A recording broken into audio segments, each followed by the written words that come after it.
Hi amazing people, welcome back to the channel. It's Ijeoma again on your screens today, and today we are talking about how much you need to put together in order for you to relocate to Sweden in 2026. So I know we've been talking about the UK, how to relocate to the UK and some other countries, but today we're talking about Sweden. Why? Because I feel that country has not been explored to its maximum capacity by international students because it's cheap.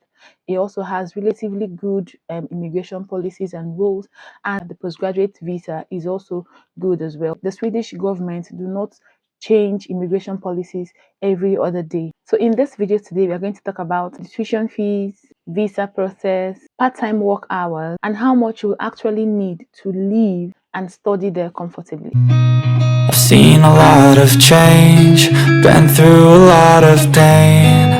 Some things are not the same as they were a year ago. Sweden offers over 1,000 English-based courses. If you're going to study your master's or you're going to study a postgraduate course, this simply means that these courses are taught in English and they are also learnt in English. They also have amazing universities in Sweden as well. The first thing you're going to talk about is the tuition fees. Now, this tuition fees you're going to mention are actually going to be what the overall tuition bracket in Sweden looks like. So tuition, just like any other country and any other university, tuition in Sweden varies based on university and based on course. Most bachelor programs cost between 80,000 to 130,000 Swedish krona. Now that's the currency used in Sweden, Swedish krona, and that is 6,000 to 9,800 in pounds. So that's just so you know what the estimate is going to look like. So when I say 80,000 to 130,000, let's don't think that's actually how much it is going to be when you change it to your local currency. That is just in the Swedish krona, which is their currency.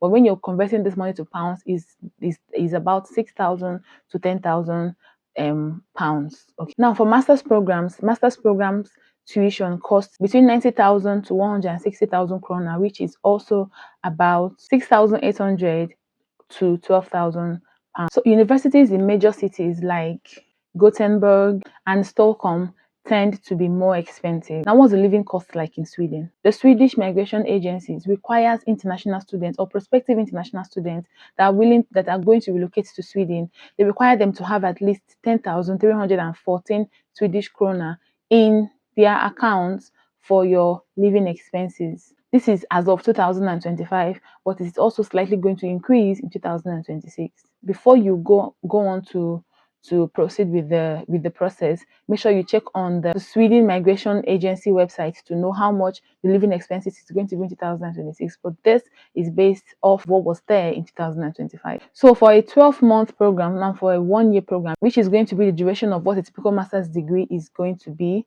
you are required to have at least 124,000 Swedish krona for the 12-month period you're going to stay in that country. Now that is for your living expenses. Now in pounds, it's around 9,000 to 10,000 pounds. Okay, that is your living expenses. You know that is way cheaper than what you pay in the UK. It's living expenses that is summed up to a total of 124,000 Swedish krona. Includes your rent, which might vary from 4,000 Swedish krona to 7,000 Swedish krona, which is also in pounds, 310 pounds to 510 pounds. Okay, now that is your rent monthly. You know that is also relatively cheap, also compared to the UK. It includes your transportation, it includes phone and internet bills, it also includes leisure and miscellaneous. All these expenses is what is summed up into your living expense. If you're going for a bachelor's degree in Sweden, you'll need around 200,000 to 250 Swedish krona, which is 15,500 pounds to 20,000 pounds. That is if you're going for a bachelor's degree. And you know that when you're coming for a bachelor's degree in the UK, it is more expensive than that. We all know that, yeah? Now, if you're going to Sweden for master's program, calculating what your tuition fee and your living expenses is going to look like for a period of 1 year, or within the period of 1 year, it is going to be roughly around 210,000 to 280,000 Swedish krona. That is roughly around 16,300 to 21,700 pounds. Okay, so I am saying it in pounds because I feel we relate more when the figure is in pounds, so we can easily translate it to our local currency. You understand? Because I think when you're hearing 220,000 or 200,000 in Swedish currency, it looks like it's a whole lot. So, and I wouldn't know what it is in your different local currencies. That's why I am just putting it out there also what this figure means in pounds, so it's easy for you to just interpret it or translate it to your local currency. The next step you're going to look out for is for you to choose your program.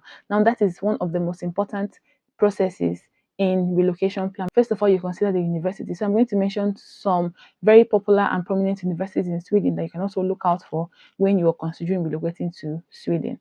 Okay, so the first on the list is Lund University, Uppsala University, KTH Royal Institute of Technology, Stockholm University, and Linköping University. I am not saying that these are the only universities that are in Sweden. These ones are just the top universities. You can always, and I always encourage you, always make sure you go on Google and search for universities in that city you're going for. Now, this is how I always map out the process of applying for studies internationally. Now, the first thing you do is to choose a country. Yeah, so if you've chosen Sweden, that's good. Then you go on Google and search for cities in Sweden based on how cheap it is and the living cost and the rest of the things. When you choose a city, you choose a university in that city. So how you do this is that you go on Google as well, because I've had many people ask me, I'm looking for a cheap university, how do I do it? I'm looking for a university that is charging this and this, or that the tuition fee ranges from this and this. I won't have the time to actually answer everybody by searching out universities for you. So this is how you do it, okay? So I prefer a do-it-yourself process. So that's why I'm breaking it down for you today in this video as well. So when you've chosen a city, you go on Google and then you ask Google to list out all the higher institutions, all the universities in that city for you, okay? And Google does a good job at that. You can also ask ChatGPT if you want to. And when you've gotten it, you can write them down, or you ask ChatGPT to give it to you in a Word format, so you can just upload it on your laptop in the Word and save it. And then when you've saved it, then you now have to go through the process of checking, removing, and also adding one or two to the list. Now, how you do this is you go to those universities, you check for your course in those universities. Do they offer your course? If they do, fine. Now, what's the tuition fee like in that university? Does it fall between what your budget is? If it does, then fine. Then you also go and see what the repayment plan of that school is like. If the repayment plan is actually very good, then that is a very good choice for you. You tick it and move to the next. Any school that doesn't fall within your budget, that doesn't have your course, or that doesn't have a good repayment plan should not be on your list. You understand? So when you've done all these check-ins and you've removed all the schools that are not that do not make it to your list, those schools that actually make it to your list, you go ahead and apply to those schools. That is how you search for schools. For you to search for courses, you go on this website on the screen. If you're going to study in Sweden, go on this website on the screen, and it's going to take you into a portal where you search for courses in different universities. Now, this is how it's easy for you to first check for a course and then check for a school that does that course, and then go further in the process. Okay, step 3 is going to be the admission requirements. Every school has its own admission requirements. For most master's programs in Sweden, you are going to need a bachelor's degree, which is obvious, proof of English language, maybe English proficiency or IELTS or WAEC. You're also going to need a transcript, references. Now, what they call personal statement in the UK is what Sweden calls a motivational letter or a motivation letter. Okay, now this letter doesn't mean you're writing to motivate the people to admit you or you're motivating their spirit. No, that's just what they call it, but it also has the same content as a personal statement, so you don't get confused. Okay, now applications are also straightforward and everything is submitted online as well, just the same process as you would do in applying to any university at all. So now we're going to talk about the application timelines.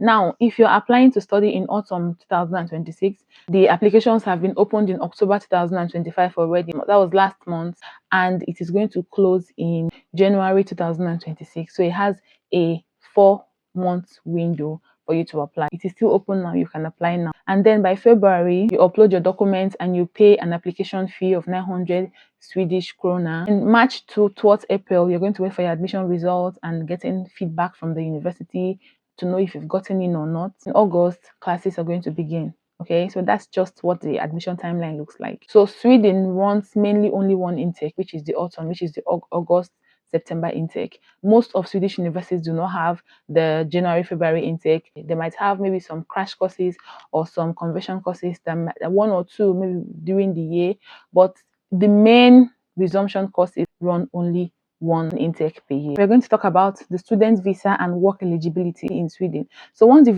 been accepted to study, once your course has been granted or you've been given admission, the next thing you're going to do is apply for your Swedish residence permit for studies. This is going to be through the Swedish Migration Agency. You're going to need your proof of admission, which is the admission letter, and your tuition payment. Okay, so admission letter and proof of payment of your tuition. You're also going to need your proof of funds. So it is just the same way you do it for the UK, you're going to do it for Sweden, how you put it together, your proof of funds. So you're going to need your proof of funds. You're also going to need your health insurance and your valid passport. So what are the work hours for students like in Sweden? We know that in UK, it is just 20 hours per week during term time, and then full time during breaks and holiday periods. But in Sweden, there is no set time where students can actually work or not work. You understand? It is not as if there is a particular time that students are going to work 20 hours or not. There's no official limit on how many hours the students can work. You can work part-time during the semester and also work full-time during the holidays, but most students manage 10 to 20 hours. It also depends on how busy your studies is and how busy you are in school. So this flexibility helps offset costs and also helps you to gain Swedish work experience. For Sweden is incredibly student friendly. According to what I've heard and read, it is student friendly. English is widely spoken, because I know that most people don't want to relocate to Sweden or those countries that are not English speaking, but English is widely spoken in Sweden because most courses are also taught in English. Student discount on transport, meals, events. Sweden has a calm, safe, and eco-conscious environment. So you have a balanced experience of modern living, of innovation, and also of nature. What's life after graduation like in Sweden? It's almost the same as the UK. After graduation, you can stay back in Sweden for up to 12 months to look for a job, and when you get a job, you can also apply for a work permit and then gain permanent residency from there. So that's the full picture of what it is like to study in Sweden in 2026. In this video, I've tried to make a detailed comparison of life in UK as a student and also life in Sweden, comparing living expenses, cost, tuition, and also after graduation life and the rest. So if you have any comment for me, please drop in the comment section. If you have any contribution to this video as well, if you're living in Sweden currently and you have anything you feel you want to add to this video as well to help prospective students that are planning or would love to come to Sweden to study, also drop for me in the comment section, and I'll see you all in my next video. Bye.